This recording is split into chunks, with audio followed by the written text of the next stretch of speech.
आयोजन नियोजन करणारे विजू भाऊ योगेश भाऊ हा पूर्ण परिवार वायभाषी परिवार आणि ज्यांच्या वतीनं या सेवा करण्याचा मला आनंद भेटतो माझे ग्रामस्थ भजनी मंडळ. कारण त्यांच्या संघर्षाशिवाय आणि त्यांच्या प्रयत्नाशिवाय कीर्तन माझं शक्य होत नाही. कारण दर कीर्तनला काहीतरी विक्षेप होतो, पण हे असले काही कीर्तन सहज पार पडून जातात. त्यामध्ये आदरणीय हरिभक्तपरायण सुभाषांना काकड असतील, आदरणीय हरिभक्तपरायण दत्तराज नाना असतील, हरिभक्तपरायण दिनकर अण्णा असतील, हरिभक्तपरायण रविभाऊ असतील, हरिभक्तपरायण आमचे माझ्यावर नितांत प्रेम करणारे ज्यांचं पूर्ण पाठा जबरदस्ती इथं उभं राहण्याची खरी किंमत त्यांची पाहिजे, पण ते आम्हाला देतात. आदरणीय हरिभक्तपरायण राजाम महाराज असतील, राजाम बाबा त्यांचे आभार. संस्थेतील शनी महाराज संस्थेतले सर्व विद्यार्थी, आकाश महाराज उगले यांच्या संस्थेतले पूर्ण विद्यार्थी डाव्या हाताला विना घेऊन बऱ्याचशा कीर्तनामध्ये माझ्या जे विना घेऊन उभा असतात, आदरणीय हरिभक्तपरायण रमणदाजी वायभाषे तेही या ठिकाणी हजर आहेत, त्यांचे आभार मानतो. समोर बसल्यापैकी आदरणीय हरिभक्तपरायण नागरे माऊली या ठिकाणी हजर झाले, त्यांचे आभार मानतो. पीटीवर साथ देण्यासाठी माझ्यावर नितांत प्रेम करणारे वर्षाच्या वर्षालाच भेटू राहिले. आपली मागच्या वर्षी शिबिरात भेटले, त्यानंतर डायरेक्ट आता शिबिराच्या वेळेस भेटतायत. आमचे अशोक तात्या काळे खूप प्रेम करतात वारकऱ्यांवर, कीर्तनकारांवर, गायकांवर, कलाकारांवर प्रेम करतात. अशोक तात्या माझ्याकडनं फोन केला नाही त्याबद्दल मी माफी मागतो. लय धावपळ होती माझी, अण्णांनी केला असेल. अण्णांनी हे काम अण्णा रमणदाजी चांगलं करतात. माझे कीर्तन असले की जवळचे लोक बोलून घेतात. कारण असं म्हणतात, ज्याचा वशिला त्याचे कुत्रे काशीला, ज्याचं नाही वशिला त्याचे कुत्रे फाशीला. पण आपल्या वशिलानं सेवा चालू आहे, तो बंद चालू ठेवायच्या. या संदर्भानं हजर झाले माझ्यावर नितांत प्रेम करणारे मनमाडवरून माझे वर्गमित्र आदरणीय हरिभक्तपरायण मनीष भाऊ वाघ. आत्ताच 7-8 दिवसापूर्वी त्यांच्याकडे सेवा झाली बुदलवाडीमध्ये, ते या ठिकाणी हजर आहे, त्यांचे आभार मानतो. त्यांच्या बाजूला माझ्यावर नितांत प्रेम करणारे वेळगावून आले आमचे सुरेश काका बुरकुल, त्यांच्याकडे सेवा असतात, ते या ठिकाणी हजर आहे, त्यांचे आभार मानतो. मी यांचे नाव मुद्दाम लेट ठेवले, कारण शेवट आहे ना, खायला चांगलं पाहिजे. म्हणजे पहिलं वाईट पाहिजे असं काही नाही, शेवट चांगलं पाहिजे. म्हणजे माणूस ना तृप्तीचं ढेकर देतं, तृप्तीचं देसाईचं नाही, फक्त तृप्तीचं म्हणलं मी. हां, तृप्तीचं ढेकर देतं. त्यापैकी आदरणीय हरिभक्तपरायण मृदुंगावर साथ देण्यासाठी माझ्यावर नितांत प्रेम करणारे महाराष्ट्रभर ज्यांचं नाव आहे, गोड ज्यांचा हात, गोड ज्यांचा स्वभाव आणि युवा कीर्तनकार आदरणीय हरिभक्तपरायण पुंडलिक महाराज वाघमोडे आज या ठिकाणी हजर आहेत. बाबा त्यांचे आभार मानतो. गोड स्वभाव आहे, याला म्हणतात पखवाज वाजवणं. एक असतो पखवाज वाजवणं, दुसरा असतो पखवाज जोडणं. हा वाजवणं चालू आहे, अगदी पखवाजा बरोबर बोलता येते, पखवाजाबरोबर. त्यांच्या या ठिकाणी आभार. उजव्या हाताला माझ्यावर नितांत प्रेम करणारे खूप दिवसानंतर आज भेट झाली. त्यांचं भेट होण्याचं कारण आदरणीय हरिभक्तपरायण अंकुश महाराज त्यांच्याकडनं भेट झाली. हरिभक्तपरायण गोड ज्यांचा स्वभाव वाखरी क्षेत्रावर 7-8 2-3 वर्षापूर्वी आपली भेट झाली जाटपाड्याला, त्यानंतर आज भेट होती. आदरणीय हरिभक्तपरायण नरेंद्र महाराज वाखारीकर, गोड आवाज आहे, गोड म्हणणं आहेत, त्यांच्या या ठिकाणी आभार मानतो. त्यांच्या बाजूला महाराष्ट्रभर आमच्यासारख्या बेसूर कीर्तनकारांना स्वरात घेऊन चालणारे, बेसूर कीर्तनकाराला जोरात घेऊन चालणारे, आणि विशेष म्हणजे कीर्तनकारापेक्षा थोडेही कमी नाही, कीर्तनकारा इतकाच अभ्यास. उलट कीर्तनकार युट्यूबचं ऐकतात, कीर्तन सांगतात, पण ते गाथा ग्रंथ पाहून मग म्हणतात प्रमाण. कारण आमचे फोन चालू असतं, महाराज हे प्रमाण आहे बघा. ते मला फोन करून विचारतात, अशी अशी प्रमाण आहेत का? मग आपण गाथा पाहायचा आणि त्यांना सांगायचा, हो आहेत. अभ्यासू गायक आदरणीय हरिभक्तपरायण संगीत विशारद अंकुशजी महाराज सदगीर या ठिकाणी हजर आहेत, वडळीकर, त्यांचे आभार मानतो. त्यांच्या बाजूला आपल्या सध्याच नांदगाव तालुक्यामध्ये नवचैतन्य घेऊन फिरणारे, अगदी कसंही गाव असलं त्या गावाला गोकुळ करून टाकतात. ते आनंद करतात. आळंदी क्षेत्रावर त्यांनी शिक्षण घेतलेत. आदरणीय हरिभक्तपरायण संगीत विशारद गोकुळ महाराज नागरे हे या ठिकाणी हजर आहेत, त्यांचे आभार मानतो. त्यांच्या बाजूला युवा कीर्तनकार शनी संस्थान जे धाम आहेत शनी नस्तंपूर, त्या नस्तंपूरला दोघांच्या वतीने जी संस्था चालती, एक आदरणीय हरिभक्तपरायण आकाशजी महाराज उगले आणि दुसरे आदरणीय हरिभक्तपरायण युवा कीर्तनकार गोपालजी महाराज राठोड, ते या ठिकाणी हजर आहेत, कीर्तनकार आहेत. म्हणजे आज कीर्तनाला जवळजवळ 3-4 कीर्तनकार हजर आहे, आणि राजांबाबा धरले तर 5 कीर्तनकार या ठिकाणी हजर आहेत. या सर्वांचे आभार मानतो. या सेवेसाठी विशेष करून विजू भाऊंना फक्त मी एक वाक्य वापरलं, आपण इतका मोठा कार्यक्रम करतोय, मग आपण साऊंड सिस्टीम तर ब्रँड बोलतोच. ते त्यांना विचारलं सिस्टीम कोणाची आहे, त्यांनी मला नाव सांगितलं, आदरणीय हरिभक्तपरायण कैलास माऊली फोडशे यांचं सांगितलं, माऊली साऊंड सिस्टीम. म्हणलं ब्रँड, कारण सध्या तालुक्यामध्ये 3 ते 4 सिस्टीम चांगल्या चालत आहेत, आणि त्या 3-4 सिस्टीममध्ये सध्या टॉपला आदरणीय हरिभक्तपरायण आमचे कैलास माऊली फोडशे, माऊली साऊंड सिस्टीम मोहेगाव यांच्या वतीनं ही साऊंड सिस्टीम या ठिकाणी देण्यात आली, त्यांचे आभार मानतो. विशेष करून हा व्हिडिओचा प्रदर्शन तुमच्यापर्यंत 1-1.5 तासानंतर 2 तासांना पोहोचणारे माझ्यावर नितांत प्रेम करणारे आदरणीय हरिभक्तपरायण ऋषी महाराज आयनोर, ऋषिकेश महाराज आयनोर, त्यांचा वारकरी सिद्धांत नावाचा चॅनल आहे. चॅनलला 1,12,000च्या वरती सबस्क्रायबर आहे आता सध्या. त्यामुळे तुमच्याकडे अँड्रॉइड मोबाईल असेल तर मोबाईल काढा, वारकरी सिद्धांत नाव टाकायचं, त्या चॅनलला सबस्क्राईब करायचं, बेल आयकॉन दाबायचं आणि हो घंटी वाजायचं विसरू नका, त्याच्यावर बेल आयकॉनचं. चालता चालता तेही करून दिलं आपण. या कार्यक्रमासाठी सर्वच जाणकार अजाणकार माझ्यावर नितांत प्रेम करणारे, मला क्रॉस जाणारे, मला सांभाळून घेणारे सर्वांच्या चरणी विनम्र अभिवादन करतो. माझ्या अभंग बोलतो. विठ्ठला विठ्ठला विठ्ठला विठ्ठला विठ्ठला. हो, अभंग जो निवडलाय तो अभंग जगद्गुरु तुकोबरायांचा आहे. चला, अभंगाच्या संदर्भाने आपल्याला अर्धा तास सेवा करायची. फक्त अर्धा तासामध्ये तुम्हाला कीर्तन माझं पचेल रुचेल असा प्रयत्न करू. अभंगाचा शब्दाच्या भावाचा आहे. तुकोबराय म्हणतात, आमचा जो खटाटोप आहे तो खटाटोप यासाठी, फक्त कशासाठी, शेवटचा दिवस चांगला व्हावा. आपला खटाटोप असा आहेत का बरं? आपला खटाटोप शेवटचा दिवस चांगला व्हावा यासाठी नाहीये. आपला खटाटोप दुसऱ्याचे बांध करून माझा बंगला चांगला व्हावा यासाठी फक्त. बरोबर का चुकीचं बोलतो मी? प्रत्येकाला संसारातल्या गोष्टी सांगायची मला गरज नाही. प्रत्येकाला माहिती आहे मी तुम्हाला चांगलं ओळखतो आणि तुम्ही मला चांगले ओळखतात. कोणी कोणाचे बांध कोरले आणि कोण कोणाचे बांध कोरतायत किंवा कोण कोणाला त्रास देतंय हे मला विशेष वेगळं सांगायची गरज नाही. प्रत्येकाला माहिती आहे. त्यामुळं सांसारिक गप्पा न मारता आपण अभंगाच्या संदर्भाने बोलू. तुकोबराय म्हणले, प्रत्येकाचा खटाटोप यासाठी पाहिजे. कशासाठी? दिवस मरताना चांगला व्हावा यासाठी. आज कैलासवासी आमचे मोठे बाबा जात आहेत, राजाराम मुरलीधर वायवाशी जात आहेत, पण एवढे लोक एकत्र करून जात आहेत. हा खटाटोप आहे. वय वर्ष 34 वर्षापर्यंत ज्यांनी सेवा दिली परिवहन महामंडळामध्ये, ज्यांनी एसटी मध्ये सेवा दिली, कंडक्टर होते, आपल्या गावातले लोक बघितले का कुठेही गाडी थांबवायची, कुठेही गेली गाडी, कुठेही चालली गाडी. एकानं म्हणला मोयगावला थांबवा, मोयगाव. राजापूर जास्त सर्व्हिस त्यांच्याकडे होती. मोयगाव मोयगाव, बेसगाव बेसगाव. बेसगावला पण कोणी म्हणलं काळे वस्तीवर, काळे वस्तीवर. का? लोकांच्या डोळ्यामध्ये आपण गेल्यानंतर आपल्यासाठी अश्रू राहावे यासाठी प्रयत्न केला फक्त. आणि असा प्रयत्न ज्याचा आहेत ना, त्याचा दिवस चांगला होतो, त्याचा शेवट चांगला होतो. तुकोबराय पण म्हणला. तुकोबराय काय म्हटले? माझाही दिवस शेवट तो भला, माझा बहु गोड झाला, माझा बहु गोड झाला, माझा बहु गोड झाला. शेवट तो भला, माझा बहु गोड झाला. वा वा, बहु गोड झाला, माझा बहु गोड झाला.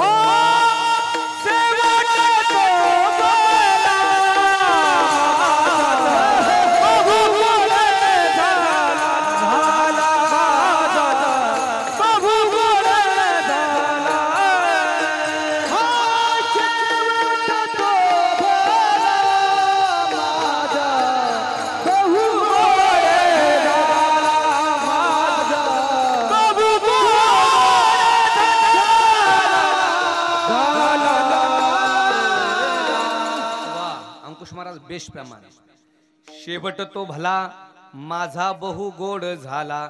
तुकोबराय पण म्हणले, माझा शेवट गोड झाला, बहु गोड झाला. भला आणि बहु दोन्ही शब्द सारखेच आहे. गोड झाला. आणि एक सांगू, माणसाचा जीवनाची सुरुवात कशी आहे याला व्हॅल्यू नाही, तो मध्ये कसा वागला यालाही व्हॅल्यू नाही, तो शेवट कसा मेला याला व्हॅल्यू आहे. आणखी सोपं सांगतो, रामायणामधलं एक पात्र होतं बघा. रामायणामध्ये ज्या पात्रांना आयुष्यभर लोक मारून आणि त्या मारलेल्या लोकांचे खडे घ्यायचा, ब्राह्मणांना मारायचा, खडे घ्यायचा आणि रांजण भरवायचा. कोण कोण कोण? आता आली ना रामनवमी. कोण? वाल्मिक ऋषी, ज्याला वाल्या कुळी म्हणायचं. वाट पाडा कुळीकू, नामस्मरे वाल्मिकू, नामे उद्धरित तिनी लोकू, आपणा सहित निमाला. वाट पाडा कुळीकू, तो रस्त्याना लोकांना अडवणारा, ज्याच्याकडे 1 फुटी सेवन होती, लोकांना अडवायचा. काय आहे तिकडे द्या, काय आहे ते इकडे द्या म्हणायचा. त्याने बरंच चोरी केली आणि नंतर कळलं की या चोरीमध्ये फायदा नाही आहे. नारद ऋषी भेटतात आणि सांगतात, तू जे करतोय आयुष्यभर जे केलं हे शून्य आहे, याची किंमत काहीच नाही. वरती ज्यावेळेस जाशील ना त्यावेळेस तुझी गिनती होईल काय केलंय आतापर्यंत. मग त्याला कळलं आणि त्यांनी भजन चालू केलं, नामस्मरण चालू केलं. त्या नामस्मरणात दंग झाला. नवे नवे जो ग्रंथ लिहिला गेला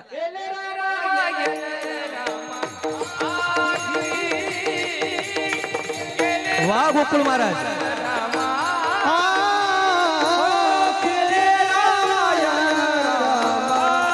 आधी केले रामायण आधी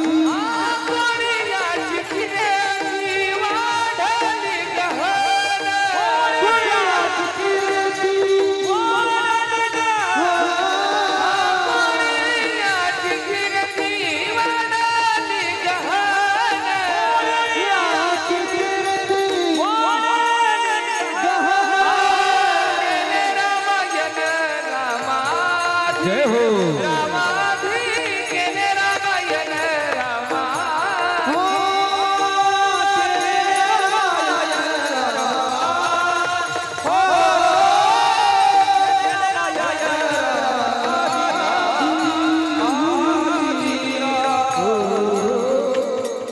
बेस्ट कोळियाची कीर्ती वाढली गहन कोळियाची कीर्ती वाढली गहन केले रामायण रामाधी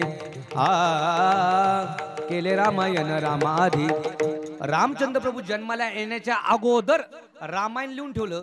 माझी तुम्हाला एक विनंती आहे, कधी लिहिलं ते रामायण? कधी लिहिलं वाल्मिकी ऋषींनी? जन्माला येण्याच्या अगोदर. पण कुणाच्या? रामचंद्र प्रभूंच्या. पण यांच्या वाल्मिकी ऋषींच्या शेवटच्या क्षणाला लिहिलेलं आहे. शेवट. मग माणसाचा महत्वाचा काय आहे? शेवट आहे. मी म्हणत नाही आवश्यक तो शेवट, आवश्यक तो शेवट, हा येर वाऊगी खटपट, वाऊगी खटपट, आ चालू जाणे वाट आईसा विरळा एखादा, चालू जाणे वाट ऐसा एक एखादा, चालू जाणे वाट ऐसा एखादा. काय प्रमाणे? आवश्यक तो शेवट येर वाऊगी खटपट, आ चालू जाणे वाट ऐसा विरळा एखादा. एखादा व्यक्ती असतो ज्याचा शेवट गोड होतो, बाकी प्रत्येकाचा होत नाही. आता संसारातले एक उदाहरण सांगतो. अण्णा आता उन्हाळ्याचे दिवस आहे, आता एका झाडाला मोहऱ्या लागतील. कोणते? आंब्याच्या झाडाला. त्याला काय म्हणतात? पाड पिकणे. ते गाणं तुमचं पाठ आहे, पण शूटिंग चालू आहे त्यामुळे मला म्हणता येईना. आता ते गाणं प्रत्येकाचं पाठ आहे, बरोबर. काय लागतो त्याला? मोहर म्हणते त्याला. आणखीन काय भाषा त्याला? बहार लागणं. अजून बरेच शब्द आहे त्याला. बहार लागणे, मोहर लागणे. मोहर म्हणता खरा शब्द काय तो? गाथ्यामध्ये मोहर शब्द आहे. मोहरा आईशी फळी, फळे म्हटले. मोहरा आईशी फळे, फळं मोहराला येतात. पण मला एक सांगा, मी शेवट शब्दावर बोलतोय. त्या आंब्याच्या झाडाला जो मोहर लागतो, त्या मोहराला समजा मोहर लागले, अण्णा माझ्याकडे आले, सुहासांना माझ्याकडे आले, मला म्हटले महाराज सर्वांनी आपल्या घरी आंबारस खायला या. मी म्हटलं अण्णा आत्ताशी मोहर लागताय तुम्ही घरी आंबारस खायला बोलवलं. ते म्हटले महाराज एकदा मोहर तर पहा किती आहे, बहार तर पहा किती आहे. मी बघितले बहार खूप होते.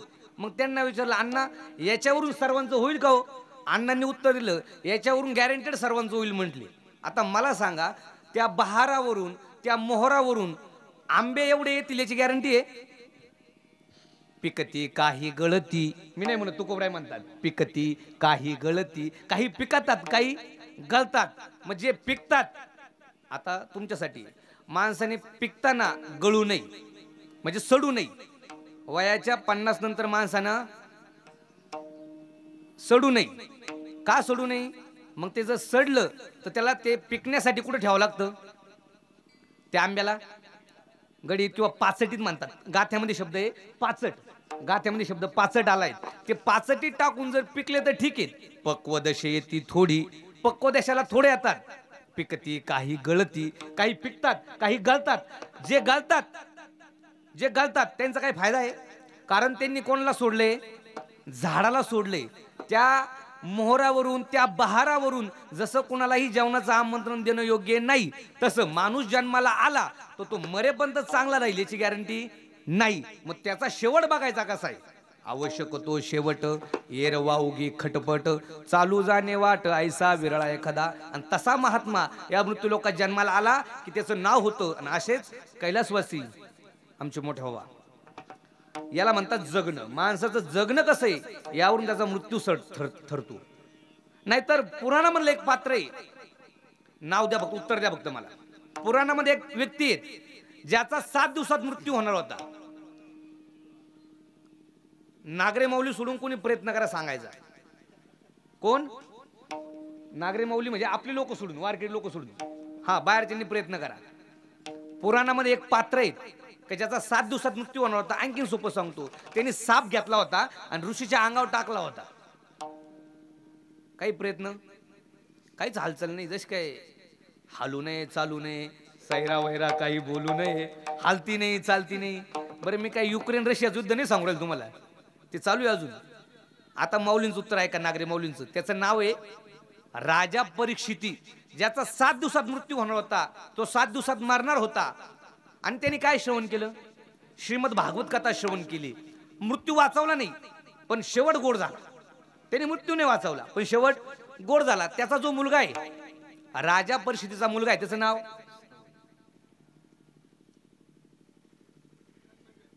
जन्मेंजय. वा, कोणी सांगितलं? आमच्या वायभाषी माऊलीने सांगितलं का? वा, त्याचं नाव आहे जन्मेंजय. तो जन्मेंजय जो आहेत ना, जन्मेंजय, तो बाप मेल्यानंतर काय म्हणतो माहिती का? नीट ऐका. तो बाप मेल्यानंतर म्हणतो काय?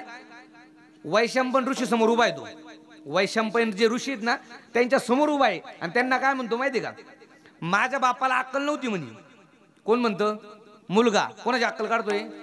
बापाची. माझ्या बापाला अक्कल नव्हती म्हणे. माझ्या बापाचा मृत्यू 7 दिवस अगोदर कळला होता. माझ्या बापाने वाचवायला पाहिजे नव्हता. कोण म्हणतं? जन्मेंजय म्हणजे मुलगा. कोणाबद्दल बोलतोय? परीक्षितीबद्दल, म्हणजेच वडिलांबद्दल. तो मुलगा अक्कल काढतोय. आणि बरेच मुलं काढतात बरं का, तरुणपणामध्ये बरेच मुलं अक्कली काढतात बापांची. खरंय, त्या बापाला अक्कल राहत नाही. जो बाप हाडाचे काढा करतो, रक्ताचं पाणी करतो, दिवसाची रात्र करतो, नेत्राचा दिवा करतो, तर हाताच्या फोडासारखं तुला सांभाळतो, लोकांकडे सालं घालतो, गडी म्हणून राहतो आणि तुला मोठ्या पदावर लावतो. आणि तू मोठ्या पदावर गेला, मोठा झाला की त्याच आई बापाला घराबाहेर काढून हाता घालून काढतो. आणि काय म्हणतो? माझ्या बापाला काय म्हणतो? बापाला अक्कल नाही. खरंय, त्या बापाला अक्कल राहत नाही. जो बाप सख्या भावासंग बांधावरून बांधतो, सेंट्रल जेलला जातो, ती जमीन मुलाची, भावाच्या वाट्याला जाऊ नये म्हणून. आणि तो मुलगा काय म्हणतो? काय म्हणतो? बापाला अक्कल नाही. खरंय, त्या बापाला अक्कल राहत नाही. जो बाप सख्या बहिणी संग बोलणं बंद करतो. कायसाठी? का दिवाळीला बहीण येईल आणि 2-5 हजारला टोला ठेवीन, ते 2-5 हजार रुपये मुलाचे जातील म्हणून तो बाप बहिणी संग बोलणं बंद करतो. किंवा ती बहीण तिसरा वाटा मागील म्हणून तो बाप त्या बहिणी संग बोलणं बंद करतो. हा काय म्हणतो? बापाला अक्कल नाही. खरे, त्या बापाला अक्कल राहत नाही. जो अख्ख्या नातेवाईकाला म्हणतो एखादी गरीबाची बागा बरं का, एखादी गरीबाची बागा बरं का, आपण 1-1.5 लाख रुपये देऊन करून टाकू. कोण म्हणतं? बाप. आता त्या बापानं अख्ख्या नातेवाईकाला सांगितलं, परभणी बीडची कोयना बघा, 1-1.5 लाख रुपये कोयना जाऊ द्या, आपण करून टाकू. पण तिकडे जाऊन पण नातेवाईक बघत नाही. तर हाच बाप अख्ख्या नातेवाईकाचे नंबर डिलीट करतो, त्यांच्या संग बोलणं बंद करतो. का? समोर दिसले की त्यांच्याशी नीट बोलत नाही. हा बाप कुणासाठी? त्या मुलासाठी मुलगी नाही बघितली म्हणून. आणि त्याच मुलाला इकडनं तिकडनं एखादी मुलगी भेटली का तो मुलगा आई बापाला विसरतो. आणि तो मुलगा काय म्हणतो? बापाला अक्कल नाही. खरे, त्या बापाला अक्कल राहत नाही. जो बाप तुला सारखं कष्ट करून मोठं करतो आणि तू त्या बापाची अक्कल काढतो, तसा हा जन्मेंजय म्हणतो माझ्या बापाला अक्कल नाही. वैशंपायन ऋषी म्हणले, बाबा तू बापाची अक्कल काढतोय, कारण काय? अहो 7 दिवस अगोदर मृत्यू काढला म्हणे. 7 दिवस अगोदर मृत्यू काढला. माझ्या बापानं वाचवाय पण होता, तरी माझ्या बापानं वाचवला नाही, म्हणजे माझ्या बापाला अक्कल नाही. वैशंपायन ऋषी म्हणले, जन्मेंजया बाळा, मृत्यू कोणी वाचू शकत नाही. हा म्हटलं एक काम करा, माझ्या बापाचा किती दिवस अगोदर सांगितला तुम्ही? 7 दिवस. माझा सांगा, मी वाचवतो म्हणे. तात्या तुझा सांगू? ऐक म्हणे, पण तू वाचवू शकणार नाही. मला सांगा, मी वाचवतो म्हणे. तुम्ही नीट ऐका. तुम्ही सर्व, तुझा मृत्यू ऐक म्हणे. 12 वर्षानंतर तुझ्या राज्यामध्ये घोड्याचा बाजार भरू नको देऊ. जरी बाजार भरला तरी घोडे पाहायला जाऊ नको. जरी घोडे पाहायला गेले तरी घोडा खरेदी करू नको. जरी घोडा खरेदी केला तरी घोड्यावर बसू नको. जरी घोड्यावर बसला तरी उत्तर दिशेला जाऊ नको. जरी उत्तर दिशेला गेला तर समोर एक भिंत राहील, घोडा ब्रेक मारील, तू खाली पडशील, खाली पडू नको. जरी खाली पडला समोर एक मोठी लोखंडाची पेटी राहील, तिच्याकडे पाहू नको. जरी पेटी पाहिली तिच्या जवळ जाऊ नको. जरी जवळ गेला तरी पेटी उघडू नको.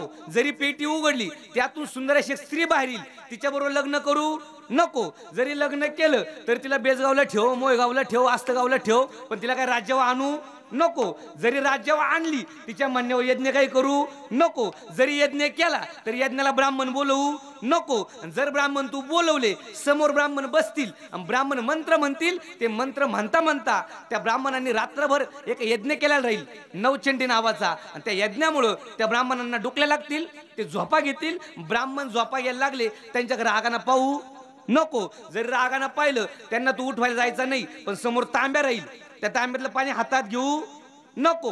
पाणी जरी हातात घेतलं तरी पाणी त्यांच्या तोंडावर मारू नको. पाणी जरी तोंडावर मारलं ते पाणी पाणी राहील, पण त्या पाण्याच्या एका एका थेंबाची एक एक तलवार तयार होईल, आणि त्या तलवारीना समोर बसले हजारो ब्राह्मण आहे यांचे मुंडके उडतील, आणि ते ब्राह्मण मेल्या मेल्या त्यांच्या बायका तुला शाप देतील, राजा पुढच्या 3 मिनिटात तू मरशील. ऐकताय ना तुम्ही? खरंच ऐकताय ना? पण बापाचा किती दिवस अगोदर होता? 7 दिवस. याचा किती वर्ष अगोदर कळला? 12 वर्ष अगोदर कळला. नीट ऐका, 12 वर्ष उलटून गेले, कारण मला 12च्या आत थांबायचंय. 12 वर्ष उलटून गेले, 12 वर्ष उलटले, मधला कथा भाग दूर करतो. 12 वर्ष उलटून गेले, प्रधान आला, प्रधान सेवक. तो काय म्हणतो माहिती का? राजे, काही लोक बसले तिकडं आंदोलनासाठी. म्हटले काय साठी? ते म्हणतायत की आम्हाला बाजार भरायचा आहे. राजा म्हटला कशाचा? 12 वर्ष उलटले बरं का. म्हटले कशाचा? ते म्हणताय घोड्याचा बाजार भरायचा आहे. हा प्रधान काय म्हणतो? घोड्याचा बाजार. राजा म्हटला दुसरा कशाचाही भरू दे, पण घोड्याच नको भरू दू. प्रधान म्हटला राजे, आपल्याला फक्त बाजार भरू द्यायचा आहे, जाऊन पाहायचा नाही. भरले बाजार. लोक येऊन सांगू लागले काय घोडे, काय घोडे, काय घोडे. प्रधान आला, प्रधान सेवक राजाच्या कानात म्हणतो, राजे आपल्याला जाऊन फक्त घोडे पाहिजे, घोडा खरेदी करायचा नाही. राजा आणि प्रधान दोघं निघाले घोडे पाहायला. पाहता पाहता पाहता लहान लहान मुलं त्या घोड्यावर थापटी मारायचे. तो प्रधान काय म्हणतो, राजे आपल्याला फक्त घोडा खरेदी करायचा आहे, घोड्यावर बसायचं नाही आपल्याला. घोडा खरेदी केला, घोडा त्याचा लगाम हातात धरलाय. प्रधान आणि राजा तिघं पायी पायी चालले. पायी पायी चालताना प्रधान काय म्हणतो, राजे एवढा क्वालिटी घोडा, एवढा क्वालिटी राजा पायी पायी चालताना योग्य वाटत नाही, तुम्हाला फक्त घोड्यावर बसायचंय. आपल्याला उत्तर दिशेला जायचं नाही, दक्षिण दिशेला जायला काय हरकत आहे? दक्षिण दिशेला. राजा त्या घोड्यावर बसला आणि दक्षिण दिशेला निघाला. लगाम हातात आहे. घोड्यानं 50, 60, 70चा स्पीड घेतला, आणि घोड्याचा स्पीड वाढल्यावर लगाम निसटला. राजाच्या हातातला लगाम निसटला. घोड्यानं बाजू वळवली. कोणत्या दिशेला वळाला? कोणत्या? उत्तर दिशेला वळाला घोडा. घोडा उत्तर दिशेला वळाला. 50, 60, 70, 80 स्पीडना घोडा पळत होता, आणि पळता पळता पुढे एक मोठी भिंत पाहिली, आणि ती भिंत पाहून घोड्याची उंच उडी जाणार नव्हती, म्हणून घोड्यानं ब्रेक मारला. ब्रेक मारल्या मारल्या राजा कुठं होता? वरती. वरतून कुठं पडला? आता खाली पडला. राजा खाली पडल्या पडल्या राजानं समोर पाहिलं. काय दिसलं राजाला? तुमच्या पेटी बरोबर लक्षात येईल, कारण तुम्हाला माहिती पेटी जे ते आता 2 लाख 3 लाख 5 लाख देऊन भेटाना. जे पेटी दे. राजाला वाटलं कशी पाहू बा कशी आहे. माझं तरुणांसाठी एक मेसेज आहे. 31 डिसेंबर या दिवशी बरेच तरुण म्हणतात कशी आहे, घेऊन पाहू. काय म्हणतात? कशी आहे, घेऊन पाहू. मग एकदा घेऊन पाहिली की प्रयत्न करताय कशी सोडून पाहू, तरी सुटत नाही. तसं राजाला वाटलं कशी आहे, आपल्याला लग्न करायचं नाही पण कशी पाहू बा. राजा पेटी जवळ गेला. पेटी उघडली, आणि पेटी उघडल्या पेटीतून सुंदर अशी स्त्री बाहेर आली. ती स्त्री नव्हती, नीट ऐका, त्याचा काळ होती, त्याचा मृत्यू होती. ती बाहेर आल्याबरोबर ती म्हटली माझ्या बरोबर लग्न करा. हा म्हटला आपण लिव्ह इन रिलेशनशिप मध्ये राहू, भले लव्ह मॅरेज करू, अरेंज नको मनीष भाऊ. ती म्हटली आपण लव्ह मॅरेज करू.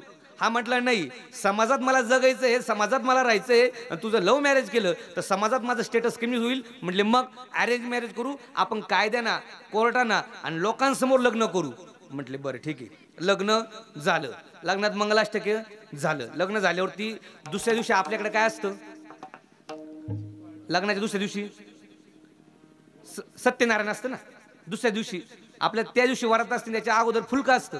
हे मला माहित नव्हतं, पण 6-7 वर्षापूर्वी झालं, त्यामुळे मला माहिती. ते असं वाटतं दरवर्षी व्हावा म्हणजे लक्षात राहील.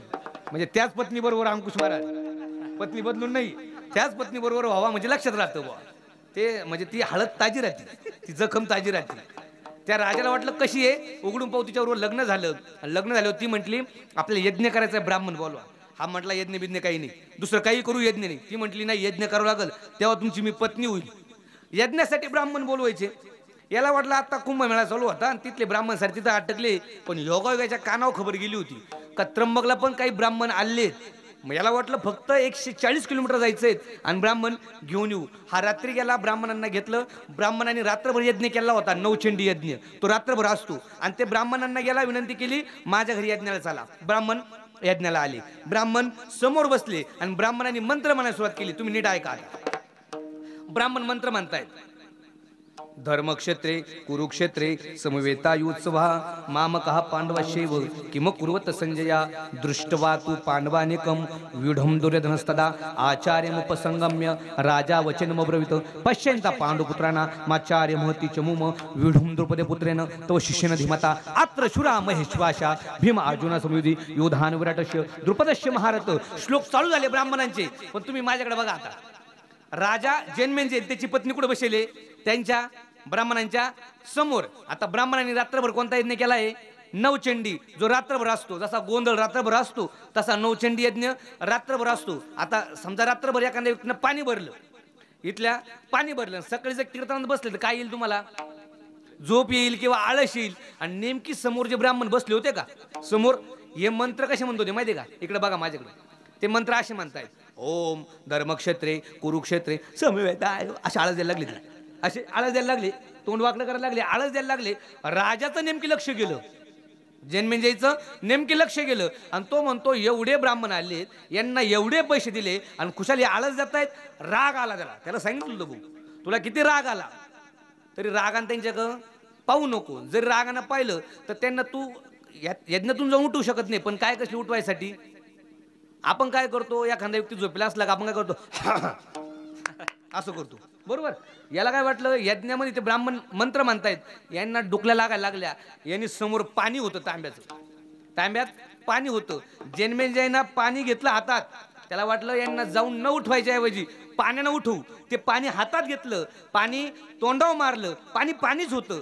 पण जाताना एका एका थेंबाची एक एक तलवार तयार झाली. आणि समोर जेवढे ब्राह्मण बसले होते हजारो, त्या ब्राह्मणांचे मुंडके एका क्षणात उडले. त्यांच्या बायका शेजारी बसल्या होत्या. त्यांच्या बायका काय म्हटल्या, राजा पुढच्या 1.5 मिनिटात तू मरशील. त्याला सांगितलं 3 मिनिटं, पण आता माझ्याकडे वेळ कमी, मी 1.5 मिनिटं करून घेतला. त्याला सांगितलं राजा तू 1.5 मिनिटात मरशील. राजाला 1.5 मिनिटात मरशील म्हणल्यावर राजा घाबरायला लागला, थरक व्हायला लागलं. वैशंपायन ऋषी मागून आले आणि त्यांनी राजा जन्मेजयच्या पाठीवर अशी थापट मारली. राजा जन्मेजया आता कोण मूर्ख आहे, आता कोणला अक्कल नाहीये. कारण त्यांनी बापाची लय अक्कल काढली होती. बापाचा किती दिवस अगोदर होता, 7 दिवस. आणि याचा 12 वर्ष अगोदर याचा मृत्यूला कळला होता. राजा आता कोणला अक्कल नाहीये. त्यावेळेस तो काय म्हणतो, नीट ऐका जन्मेजयचं वाक्य.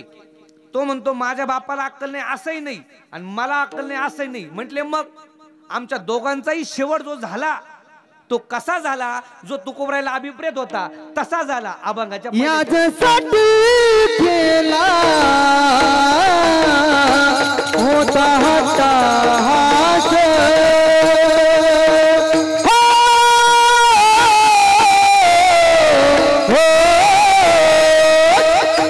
याच्यासाठी केला होता हट्टहास.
एकदा सर्वांनी जोरदार टाळी वाजवा.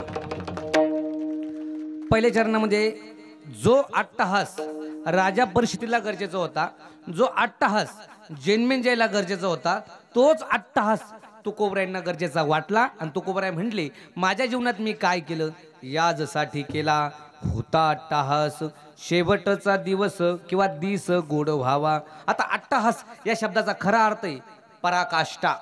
अट्टहास या शब्दाचा दुसरा अर्थ आहे प्रयत्न. अट्टहास या शब्दाचा तिसरा अर्थ आहे ट्राय.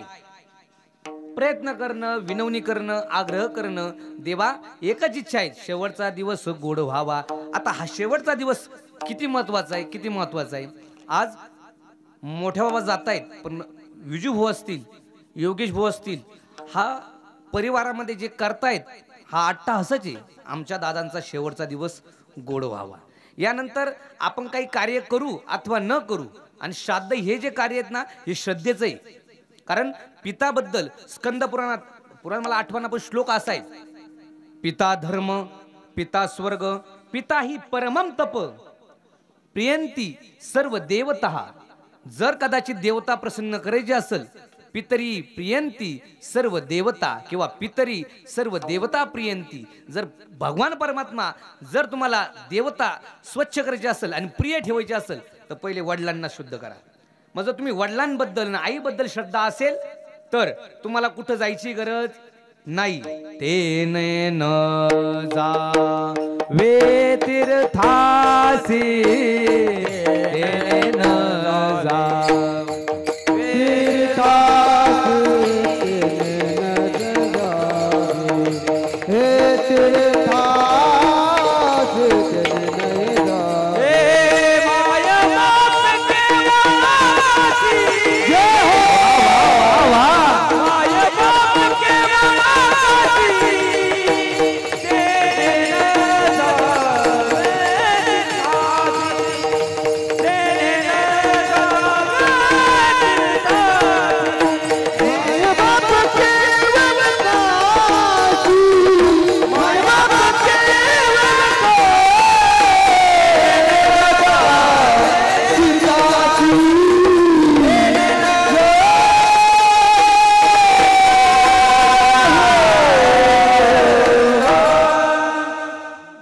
बाप केवळ काशी, तेने न जावे तीर्थासी.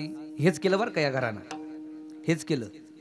मला माहिती शेवटचा क्षण मोठ्या बाबाचा खूप आजारी क्षणाचा होता. ऑपरेशन झालं, पण विजू भाऊ सतत संघ होते, योगेश भाऊ ड्युटी करून संघ होते, मुली सारख्या यायच्या भेटायला, आणि मोठे तर कुठं गेल्याच नाही. शेवटचा काळ मी स्वतः डोळ्यानं बघितलं. तेने न जावे तीर्थासी हे जर केलं ना, या प्रत्येक कार्यातून उत्तीर्ण होता येतं. बापाच्या कार्यातून जो मुलगा उत्तीर्ण होतो त्याला सुपुत्र म्हटलेलं आहे. आणि कुपुत्र कोण? जो आई वडिलांना जे हवंय ते देत नाही, त्याला कुपुत्र म्हटलंय. पण जगतामध्ये तुम्हाला वाईट पत्नी भेटल, वाईट मित्र भेटतील, वाईट मुलं भेटतील, पण वाईट आईबाप कधी जन्माला येत नाही. कुपुत्र जायते क्वचितपि, कुभार्या जायते क्वचितपि, कुमित्र जायते क्वचितपि, पण कुपिता माता न जायते क्वचितपि. वाईट आई आणि बाप कधी जन्माला येत नाही. आई बापांची इच्छा असते मुलांनी मोठं व्हावं, नाव कमवावं, आणि तोच संदर्भ आज या घरात लागतो. मोठ्या बापांनी खूप कष्ट केले, कष्ट करून मुलांचा संसार सुखाचा केला. एवढ्या शेवटच्या क्षणापर्यंत जे हवं होतं, गावात जेव्हा जेव्हा चक्कर मारायचे, प्रत्येकाला जय हरी नमस्कार, आणि विनोदी स्वभाव होता, प्रत्येकासंग गोड बोलून राहायचं. हा प्रयत्न त्यांचा सार्थक झाला. शेवटचा दिवस गोड व्हावा म्हणून हा अभंग निवडला आज मी. त्यांचा दिवस शेवटचा गोड झाला. जे तिथे असतील ना, आता वरती स्वर्गातून बघत असतील की माझ्या मुलांनी जे करायला हवंय ते करतायत. पत्नीला काहीच कमी नाही केलं, सुनाने काहीच कमी नाही केलं, नातवांनी काहीच कमी नाही केलं, मुलांनी काहीच कमी नाही केलं, मुलींनी काहीच कमी नाही केलं. एवढंच नाही तर नातेवाईक जेव्हा जेव्हा यायचे ना, तेव्हा नाव काढायचे. नाही तर बऱ्याच ठिकाणी काय होतं, बऱ्याच ठिकाणी असं होतं, बाईल म्हणे खरं, मरता तरी बरे, थुंकोने या घर नाशी येले. घरात पत्नी इज्जत देत नाही, मुलं इज्जत देत नाही, सुना इज्जत देत नाही, नातू इज्जत देत नाही. त्यांनी समजायचं तो नरकात आहे. या मृत्यू लोकात तो नरकात आहे. स्वर्गाची व्याख्या काय? पुण्यात्मक पुण्य स्वर्गा जाईजे, पापात्मक पापे नरका जाईजे. हे माते जेने पाविजे, शुद्ध पुण्य ते एक, किंवा जयामध्ये नारायण शुद्ध पुण्य ते एक. असे पुण्यवान मुलं जन्माला आणण्यासाठी पण काहीतरी आईची कुस पवित्र लागते. आईची कुस पवित्र असली की ते मुलं पवित्र जन्माला येतात. आज जातायत मोठा व्हा, पण शेवटचा दिवस गोड करून चाललाय. मी सांगत असतो माझी वेळ संपली, मला 10 मिनिटांमध्ये सेवा संपवायची. सांगत असतो मी श्राद्ध का करावं. लय पैसा झाला म्हणून करायचा का? नाही.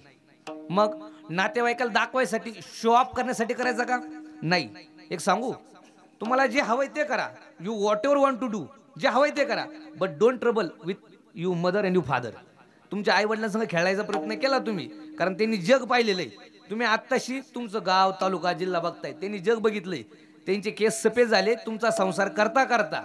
आणि जर त्यांच्यापासून तुम्ही पैसा लपवून आणि संसार स्वतःचा मोठा करायचा प्रयत्न करत असेल तर त्या आईवडिलांना तरी इच्छा आहे त्या आईवडिलांची तुमचा मोठा करा, काय हरकत नाही. म्हणून आज दादा जात आहेत ना, त्यांच्या शेवटच्या विधीनिमित्तानं ते मुलं भाग्यवानी, विजू भाऊ असतील, योगेश भाऊ असतील, भाग्यवानी की ज्यांच्याकडनं वडिलांची सेवा करण्याचा योग भेटला. कोरोना काळामध्ये कोणाला वेळ भेटला? कोरोना काळामध्ये दावे करताना आले, दावे सोडा मौतीला जाताना आले. आणि त्या काळामध्ये पण मी दशक्रिया प्रवचने केले, वर्षाद्ध केले. त्या काळात पण 2-2, 3-3 एकत्र केले आपण. 3-3 आपल्या गावातले पण, इथं नावं सांगायची काही गरज नाही. 2-2 एकत्र केले मी. तिकडे ते बसेल, त्यांचा कावळा गेला घास घेऊन का मग दुसऱ्याच चालू करायचो. म्हणजे संगच मोक्ष द्यायचं काम आपल्याकडे त्यावेळेस. भले आपल्याला भेटू अगर ना भेटू, पण त्यांना मोक्ष आपल्याकडनं. जायचं प्रत्येकाला आहे या मामा, जायचं प्रत्येकाला आहे.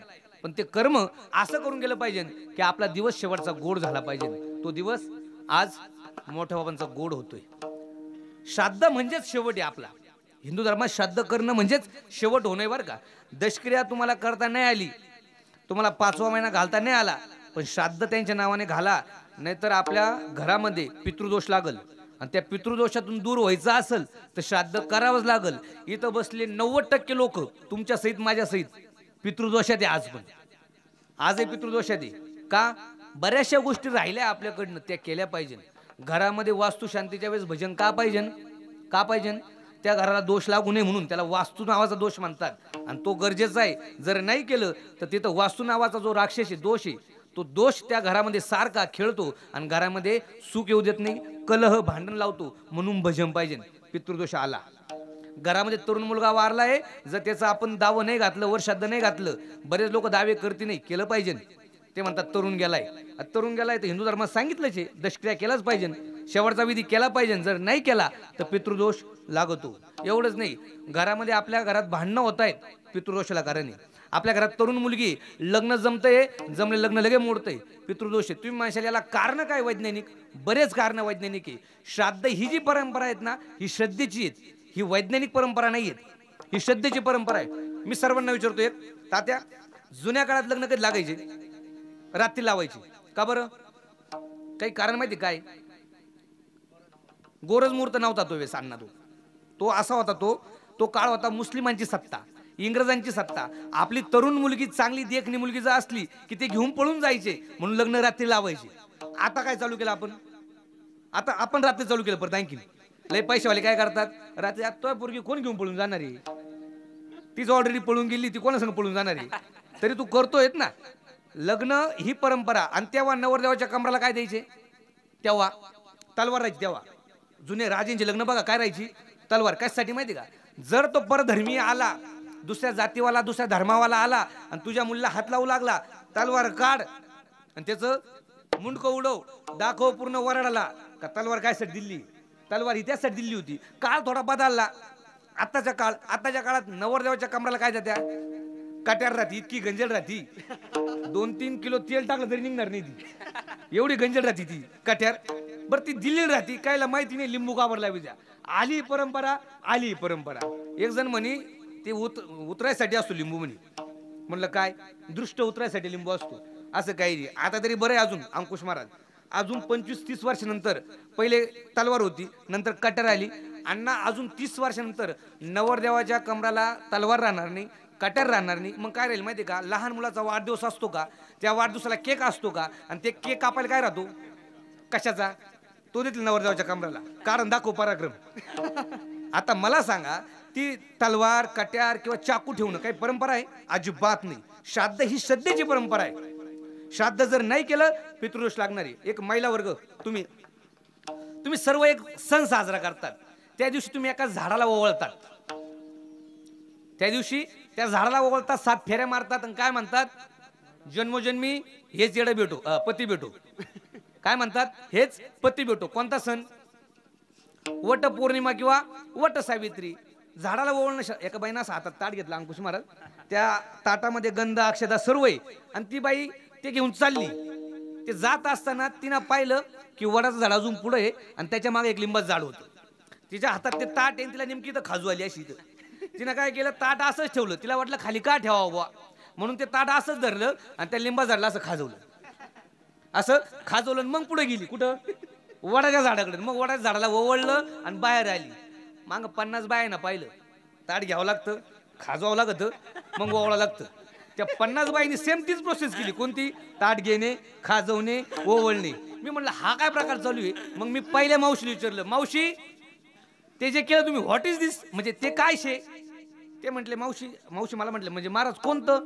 म्हटलं हे तुम्ही ताट घेतलं, खाजवलं, ओवळलं. म्हटले असं काही नाही. म्हटलं तुम्ही का खाजवलं? ती म्हटली मला खाजू आलं म्हणून मी खाजवलं.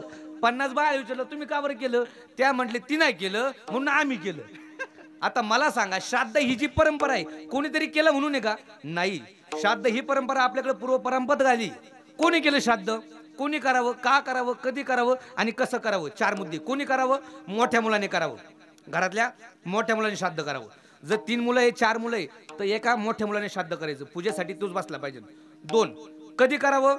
नियम सांगितलाय 12 वाजून 15 मिनिटाच्या आत श्राद्धाचं झाली पाहिजे पूजा. कीर्तन काही कीर्तनकार रंगले का 2 वाजू द्या, पण पूजा 12 वाजून 15 मिनिटाच्या आत झालं पाहिजे. त्याला वपू काळ म्हणतात. 12-15च्या आत पाहिजे. 3, कधी करावं? कधी केलं चालतं, पण श्राद्ध हे वडिलांच्या उत्तर कार्यानिमित्त असतं. आणि कसं करावं? विधीपूर्वक करावं. आता कोणी करावं सांगितलं? रामायणामध्ये एक बाई होती जिनं स्वतःच्या सासऱ्याचं केलं होतं, सीतामाता. जर काशीला जे गेले त्यांना माहिती आहे, सीतेनं केलं होतं श्राद्ध. हातवरती आला होता, वेळ माझ्याकडे कमी आहे, हातवरती आला होता, श्राद्ध झालं होतं. रामचंद्र प्रभू आले, विचारलं श्राद्ध झालं का? सीतामाता म्हटली श्राद्ध झालं. पुरावा काय? तो पुरावा जे होते समोर, एक होती गया नदी, दुसरं होती गाय, तिसरं होतं वडाचं झाड. तिघांना पहिले विचारलं कोणाला? गायला. गाय म्हटली, कारण गायला प्रसाद खायचा होता ना, गाय म्हटली श्राद्ध झालं नाही.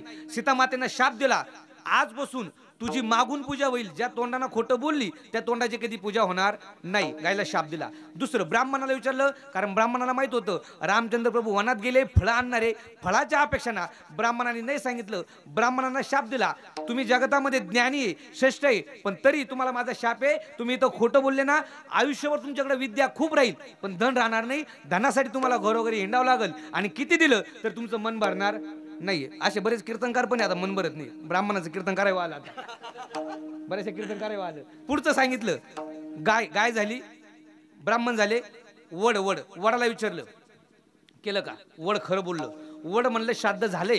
त्या वडाला आशीर्वाद दिला माता सीतेना, तू खरं बोलला वडा, इथून पुढं तो जी स्त्री पतिव्रता स्त्री तुझी पूजा करील, तुझी मनोभावापासून इच्छा म्हणून तुला जर वरील फिरल, तुझ्या भोवती 7 फेरे जर मारले तर तिला आयुष्यभर निरोगी असा पती भेटल. त्या वडाला आशीर्वाद दिला, तेव्हापासून वडाची पूजा चालू झाली. माता सीतेने श्राद्ध केलं. दुसरं, मित्राने श्राद्ध केलं चालतं. इथं सर्वतीर्थ टाकेत नावाची एक जागा आहे. कुठं? इगतपुरीमध्ये. तिथं एका प्राण्याचं श्राद्ध केलंय. जटायू नावाचा प्राणी होता, जटायू. त्याचं श्राद्ध रामचंद्र प्रभूंनी केलं. रामचंद्र प्रभू कोण नातेवाईक होते का त्याचे? नाही, मित्र होते फक्त. मित्रांनी श्राद्ध केलं चालतं. बरेच पुरावे श्राद्ध कोणी करावं. आणि जर नाहीच करता आलं, जर या परिवारातल्या वायभाषे परिवारातल्या जर विजू भाऊ बाहेर असते, योगेश भाऊ बाहेर असते आणि घरामध्ये जर समजा मुलं नसते तर मुलींना श्राद्ध केलं चाललं असतं. मुलगी नसती त्या घरातल्या समजा जावई असते, जावयाने केलं चाललं असतं. जावई नसते, भाऊबंदातल्या कोणी एका व्यक्तींना श्राद्ध केलं असतं, चाललं असतं. भाऊबंद नसतील त्या गावातल्या शिक्षकांना श्राद्ध केलं असतं. आता अनिल सर बाहेर गेले, पण अनिल सर जर इथं असते तर त्यांनी केलं असतं, चाललं असतं. जर शिक्षक नसेल त्या गावातल्या शिक्षकाच्या ऐवजी कीर्तनकारांनी केलं चाललं असतं. पण कीर्तनकाराला घ्यायचं माहिती आहे, द्यायचं कोण सांगेल, एवढं खर्च कोण करीन? कीर्तनकार नसेल त्या गावातल्या प्रवचनकारांनी केलं चालतं. प्रवचनकार नसेल त्या गावातल्या वारकऱ्यांनी केलं चालतं. वारकरी नसेल त्या गावातल्या पोलीस पाटलांनी केलं चालतं. पोलीस पाटील नसेल त्या गावातल्या सरपंचाने केलं चालतं. सरपंच नसेल त्या गावातल्या उपसरपंचाने केलं चालतं. आणि एवढंही नसेल आता नीट ऐका, एवढंही नसेल त्या गावातल्या एखाद्या भिकाऱ्यांना कपडे काढायचे, सूर्यनारायणासमोर उभं राहायचं, हातात तांदूळ घ्यायचे आणि ते सूर्यनारायणाच्या अंगावर फेकायचं आणि काय म्हणायचं, यांच्या परिवारामध्ये एक पण दानशूर नव्हता, मी या गावात दानशूर जन्माला आलोय, माझ्याकडनं यांचं श्राद्धाचा विधी तुम्हाला समर्पित करा. काही काही म्हणतील ही शेवटची आयडिया भरी वा, कोणती, भिकाऱ्याची. मग बाकी सोडून द्या सारं. ऐका, धन असेल आणि जर तुम्ही करत नसेल तर ते धन तुमचा दवाखान्यात वापर करील. म्हणून आई वडिलांच्या ऋणासाठी, श्राद्धाच्या विधीसाठी धन खर्च केला पाहिजे. ते कसं, जसं आज यांनी केलं वायबाशी परिवाराने, असं दान केलं पाहिजे. आणि सर्वात मोठं दान या परिवाराकडनं आज घडतंय ते ज्ञानदान, भगवंताचं नामस्मरण. ते कसं, एकदा सर्वांनी हात वरती करा, सर्वांनी हात वरती करा, सर्वांनी करा, सर्वांनी करा, सर्वांना माझी शपथ आहे. हा म्हणजे शेवटचे 5-7 मिनिटं आहेत. ऋषिकेश माऊली यांची एवढ्यांची शूटिंग घ्या, म्हणजे शूटिंग मध्ये सर्व राहतील. विजू भाऊ, योगेश भाऊ, तुम्ही दोघं पुढे यायचं. बाकी ज्यांनी माझ्या मागे एक वाक्य म्हणायचंय, सर्वांनी हात वरती करा, करा सर्वांनी. आणि माझ्या मागे जोरात म्हणा. हात वरती करायचे 3 फायदे. पहिला फायदा असा आहे ना, जर हात वरती केला ना तर आपला जो आळस आलेला असतो तो आळस निघून जातो. काही आळस जोडले पहिला गेला. दुसरा फायदा काय, का जर शेजारचा झोपेला असला त्याच्यात ठेवता येते आपल्याला, हात ठेवू नका, ठेवू नका. आणि तिसरा फायदा काय आहे, आपले वाढवडील जे वरती गेले त्यांना सांगायचं तुम्ही तथच राहा, आम्ही आहात बरोबरशी. हा तिसरा फायदा. सर्वांनी माझ्या मागे जोरात वाक्य म्हणा, म्हणा सर्वांनी म्हणा, शूटिंग मध्ये आलं पाहिजे. म्हणा, हे देवा, जोरात जोरात जोरात, हे देवा, जोरात म्हणा, हे देवा, आम्हाला उचलून घ्यावा असं वाटत नसेल तर विठोबा रखुमाये, विठोबा रखुमाये, विठोबा रखुमाये, विठोबा रखुमाये, विठोबा रखुमाये, विठोबा रखुमाये, विठोबा रखुमाये, हरि विठोबा रखुमाये, विठोबा रखुमाये, विठोबा रखुमाये, रखुमाये, विठोबा रखुमाये, विठोबा रखुमाये, विठोबा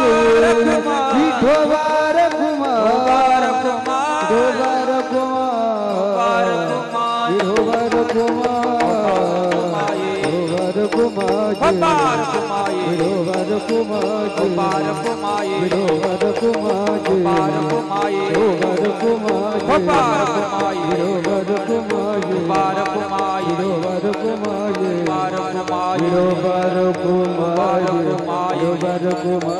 रखुमाये, विठोबा रखुमाये, विठोबा रखुमाये, विठोबा रखुमाये, विठोबा रखुमाये, विठोबा रखुमाये, विठोबा रखुमाये, विठोबा रखुमाये,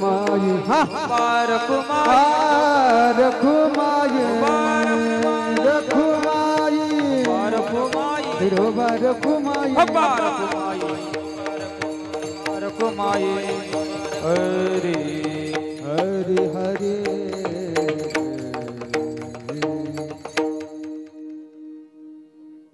तुकोबराय म्हणतात, ज्याचा जीवनाचा शेवट गोड झाला ना त्याचं वरती स्वर्गात लिहिणं असतं. मृत्यू लोकामध्ये ख्याती करतो माणूस विशेष नाही, ख्याती झाली पाहिजे स्वर्गात. तुका म्हणे गाजे वैकुंठी सोहळा, याही भूमंडळा माझी कीर्ती. भूमंडळात कीर्ती आहे, स्वर्गात कीर्ती आहे. या कीर्तीसाठी केलेले प्रयत्न म्हणजे काय, तर त्यांनी केलेला अट्टहास. आणि तुकोबराय म्हणतात, याजसाठी केला होता अट्टहास, शेवटचा दिवस गोड व्हावा. या न्यायाप्रमाणे आज कैलासवासी राजाराम मुरलीधर वायवाशी मोठ्या बाबांचा आजचा शेवटचा दिवस गोड होतोय. हा दिवस लिहिला जाईल. कसा लिहिला जाईल, तुका म्हणजे लाईजे मोक्ष रोकडा येत. मोक्ष नावाची वस्तू रोकडा भेटणार का, नगद भेटणार, नगद, उधारीत नसणारी, नगद असणारी. कारण प्रयत्न तेच केले होते पूर्ण. तुकोबरायच्या वचनाप्रमाणे हे श्राद्धाचा विधी हा जर नाही केला तर पितृदोष लागतो आणि श्राद्ध करावंच लागतं. जर नाही केलं तर आपल्या घरामध्ये पितृदोष येईल. कुणाचा असो, 3 ऋण असतात ते फेडावं लागतात. 1 ऋषी ऋण, 2 देवाचं ऋण आणि 3रं जे ऋण आहे ते आहेत आपल्या आईवडिलांचं ऋण. या 3 ऋणात माणसाने व्यक्त झाल्याशिवाय मरू नये. 3 ऋण फेडावं आणि मग मारावं. देवाचं काय ऋण आहे? जेने हा जीव दिला दान. जेने हा जीव दिला दान त्याचे करीन चिंतन जग जीवनारायण काही न गुण तयाचे. जेने हा जीव दिला दान त्याचे करीन जग जीवन नारायण नारायण. काही न गुण तयाचे. जेने हा जीव दिला दान तयाचे करीन चिंतन जग जीवन नारायण गायन गुण तयाचे. देवाने हा जीव दिला, दान दिला, त्याची कृपा आहे. त्याच्या कृपेतून त्याच्या ऋणातून उत्तीर्ण व्हा. मग दान धर्म त्याच्या निमित्ताने करा. दुसरं ऋषी ऋण आहे. ऋषींचं काय ऋण आहे आपल्यावर? येथे उपकारासाठी आले गरजा वैकुंठी. साधू संत या मृत्यू लोकात आले आपल्यावर उपकार करण्यासाठी. आणि तिसरं ऋण आहे आई वडिलांचं ऋण आहे. आई वडिलांचं काय ऋण आहेत? ज्यांनी मृत्यू लोकांमध्ये 9 महिने 9 दिवस पोटात ठेवलं. पोटात घाण होती, त्या घाण्यातून बाहेर काढलं. बाहेर काढल्यानंतर जग दाखवलं, लहानसं मोठं केलं, बोटाला धरलं, शाळेत जाणे शिकवलं, शाळेतून कॉलेज जाणे शिकवलं, कॉलेजमधून लग्न झालं, लग्न झाल्यानंतर घरात पत्नी आली, नातवंड झालं, संसार सुखाचा करून दिला. त्या आईवडिलांचं ऋण आहे. त्या ऋणातून उत्तीर्ण झाल्याशिवाय कोणालाही मरायचा अधिकार नाही. आणि ते ऋण फेडावंच लागतं. जर नाही फेडलं, अजून एक प्रमाणे ऋण वैर हत्या हे तो न चुके ब्रह्मदिका, किंवा चुकू देत नाही. ब्रह्मदिकाला पण चुकलेलं नाही आतापर्यंत ते. त्यामुळं ऋण कुणाचं असेल ते फेडल्याशिवाय मरू नका. आज हा परिवार आपल्या वडिलाच्या ऋणातून मुक्त होतोय, गरजेचं आहे. ऋण कुणाचंही असलं ते कोणत्याही निमित्ताने येतं, ते फेडावं लागतं. शेवटचा दृष्टांत सेवा समर्पित. 70-72 वर्षाची म्हातारी आहे. 70-72 वर्षाची म्हातारी आहे. शेवटच्या क्षणाला आहे. म्हातारी कधीही मरू शकते, पण म्हातारीला मुलगा नाही, नातू नाही, सून नाही, कुणीच नाही, भाऊबंद पण नाही म्हातारीला. मग म्हातारीनं काय केलं? शेवटच्या क्षणाला मी मरू शकते म्हणून म्हातारीचं त्या गावामध्ये मळ्यात राहत होती. आणि त्या गावामध्ये एक मुलगा राहत होता, तरुण, ज्याचं नुकतंच लग्न झालेलं होतं. लग्न होऊन फक्त 5 महिने झालेले होते. आणि त्या म्हातारीचं त्या घरासंग घरोबा होता. लग्न नुकतंच झालेलं होतं. म्हातारीनं काय केलं? मी शेवटच्या क्षणाला कधी मरू शकते म्हणली. त्या मुलाला म्हटली, मी शेवटच्या क्षणाला कधी मरू शकते. म्हटले, मग माझ्याकडं हे शेवटचे 13,000 रुपये हे घे आणि या 13,000 रुपयात माझं श्राद्ध घाल म्हणे. मी मेले की दशक्रिया करून माझं श्राद्ध घाल. ठीक आहे म्हणे, काय हरकत नाही म्हणे. मुलाने ते 13,000 रुपये घेतले. तो जो शेजारी राहणार आहे त्याने 13,000 रुपये घेतले आणि ते 13,000 रुपये संगत ठेवले. जी म्हातारी 8 दिवसात मारणार होती, त्या म्हातारीचे दिवस थोडे लांबले. म्हातारीचे दिवस लांबले. म्हातारी जवळजवळ महिनाभर टिकली. हा जाऊन पाहायचा तर म्हातारी अजून जिवंतचे. म्हातारी जिवंत. त्याच्याकडे किती पैसे दिले होते? 13,000 रुपये. मी सांगतोय कोणाचं ऋण ठेवू नका. ते 13,000 रुपयांनी संगत ठेवले. म्हातारी 1 महिना झाला, 2 महिना झाला तरी म्हातारी काय मराना. नेमकी योगायोग झाला. तुम्ही वाट पाहून म्हातारी मरायची, मरला. आता थांबा. म्हातारी 2 महिने झाले, 3 महिने झाले, 3ऱ्या महिन्यामध्ये म्हातारी मेली. आता याच्याकडे किती पैसे दिले होते? 13. याला सांगितलं होतं की 8 दिवसात म्हातारी मेली का, किंवा 1 दिवसात मेली, 8-15 दिवसात मेली का, हिचं दावा करून वर श्राद्ध घाल. म्हातारी मरून गेली 3 महिन्यानंतर. पण याच्याकडे 13,000 रुपये 3 महिने सांभाळायला होते. कोणाकडे जर सांभाळायला दिले तर माणूस जास्त काळ ठेवीत नाही, काहीतरी वस्तू घेऊन टाकीत. याने काय केलं? त्या 13,000 रुपयाच्या पहिल्या एकाच हप्त्यामध्ये गेला आणि चांगला मोबाईल घेऊन आला. पैसे कोणाचे होते? म्हातारीचे. याने 13,000 रुपयाचा मोबाईल घेतला. तिकडे म्हातारी मेली. आता याच्याकडे पैसे नाही. म्हातारीचं वर श्राद्ध घालायला दावं झालं कसं बस लोकांनी केलं. पण म्हातारीनं सांगितलं होतं, या 13,000 रुपयाचं काय कर, श्राद्ध घाल माझं. याचे 13,000 रुपये खर्चून टाकले. आणि योगायोग 6 महिन्याचे लग्न होऊन झालेले होते. म्हातारी तिकडे मेली आणि म्हातारीचं 1 वर्ष आलं. याला 1.5 वर्ष झालं होतं लग्नाला. याला अजून काय बाळ नव्हतं. याचं ज्या दिवशी म्हातारीचं श्राद्ध, त्या दिवशी याच्या घरात एक मुलगी जन्माला आली. त्या दिवसाच्या घरात एक मुलगी जन्माला आली. डिलेव्हरी नॉर्मल झाली बरं का, 1 रुपया खर्च लागला नाही डिलेव्हरीला. पण मुलीच्या डोक्यात ताप घुसला. म्हणून काय केलं? मुलीला उचललं आणि कुठे नेलं? देवकी हॉस्पिटलमध्ये नेलं. देवकी हॉस्पिटल पहिल्यापासून सुरुवात करतं. मग त्यांनी सांगितलं मुलीच्या डोक्यात ताप घुसलाय. म्हटले मग तिला काचीत ठेवावं लागल. मुलगी काचीत ठेवली. मुलीला 3 दिवस काचीत ठेवलं. किती दिवस? 3 दिवस. 3 दिवसानंतर हा जाऊन बघतो तर मुलगी थोडी ओके वाटू लागली. डॉक्टरने सांगितलं अजून बऱ्याच तिच्या बाकी प्रोसेस. म्हटले मग अजून 2 दिवस ठेवावं लागेल. काचित 5 दिवस झाली बुवा. 5 दिवस झाली. डॉक्टरने सांगितलं आता ओके झाली मुलगी, घेऊन जा. यांनी मुलगी उचलली, बाहेर येणार तेवढ्यात मेडिकलवाल्याने आवाज लावला, ओ इकडे या. मेडिकलवाले इकडे या म्हटले काय मेडिकल बाकी येते, मेडिकलचं तेवढं बिल भरा. किती आहे? 30,000 रुपये झाले म्हणे. किती? 30,000. यांनी 30,000 भरले, उसने पासने घेऊन भरले आणि बाहेर निघणार तेवढ्या डॉक्टरने आवाजला, थांबा इकडे या. ते झालं मेडिकलचं. अजून माझं बाकी. विचारलं किती? तुमचं 5 दिवसाच्या हिशोबाने तुमचं बिल झालं 1 लाख रुपये. डॉक्टरचे किती? 1 लाख. आणि मेडिकलचे किती झाले? 1 लाख. म्हातारीच्या याच्याकडे किती बाकी होते? 13च्या पुढे किती शून्य लावायचा? 1 शून्य लावायचं बघतो. यांनी बाहेर ती मुलगी उचलली, घरी आला, घरात पाय ठेवतो ना ठेवतो त्या मुलीच्या डोक्यात पुन्हा ताप घुसला आणि नस फुटली आणि मुलगी जागेवर मेली. तुम्ही असं नका करू. ती दृष्टांतापुरती मुलगी फक्त. ती मुलगी मेली. आता ती मुलगी नव्हती, मग ती म्हातारी होती. ज्या म्हातारीचे 13,000 रुपये याच्याकडे बाकी होते ते फेडण्यासाठी याच्या घरी आले. 13,000ही फेडले आणि मुलगी गेली. ती म्हातारी गेली. ती म्हटली माझे 13,000 तू तेव्हा दिले असते तर आता कशाला 1,30,000 घेतले असते. ऋण असंच आहे, ज्याच्यावर ऋण आहे त्यांनी फेडल्याशिवाय मरू नये. मग बँकेचं असेल नाही तर कोणतं असेल ते फेडा. वाट नका पाहू का हे माफ होईल ते माफ होईल. फेडायचा प्रयत्न करा. आज हा पूर्ण परिवार आपल्या वडिलांच्या ऋणातून मुक्त होतोय. हे म्हणतात श्राद्धाचा विधी. तुकोबराय म्हणतात ज्यांनी कोणी असं केलं, आपल्या वडिलांच्या ऋणातून मुक्त होणं केलं, त्याला सात्विक मुलगा म्हणलाय. जर नाही केलं आहा कटा त्यांचे करीती पितर, वंश दुराचारी पुत्र झाला. पण आज या घरातले पुत्र सात्विक स्वरूपानं आपल्या वडिलांच्या ऋणातून मुक्त होत आहेत. 20-25 मिनिटा पहिले त्यांनी इथं पिंडदान केलं. 10 मिनिटामध्ये शेवटचा विधी होईल ज्ञानदान. आणि यानंतर जे घडल ते अन्नदान. 3 दान यांच्याकडनं आज मोठ्या प्रमाणात घडतायत. त्या स्वरूपानं आज हा श्राद्धाचा विधी इथं समर्पित होतोय. तुकोबरायचा अभंग घेण्याचा प्रयत्न केला, बोलण्याचा प्रयत्न केला. बोलण्याच्या ओघामध्ये 1.5-2 तासामध्ये काही कमी जास्त बोललो असेल तर माझ्या बुद्धीचे दोष.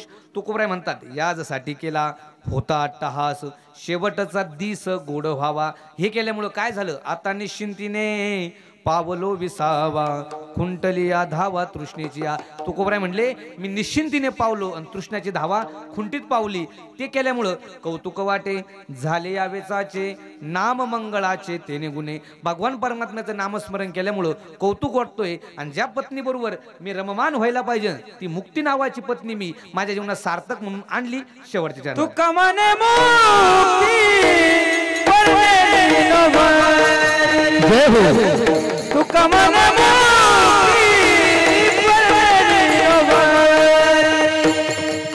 तुका मने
वा गोकुळ महाराज वा.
नरेंद्र महाराज वा.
शेवटच्या चरणात तुकोबराय म्हणतात, तुका म्हणे मुक्ती परनिली नोवरी, आता दिवस चारी खेळी मिळी.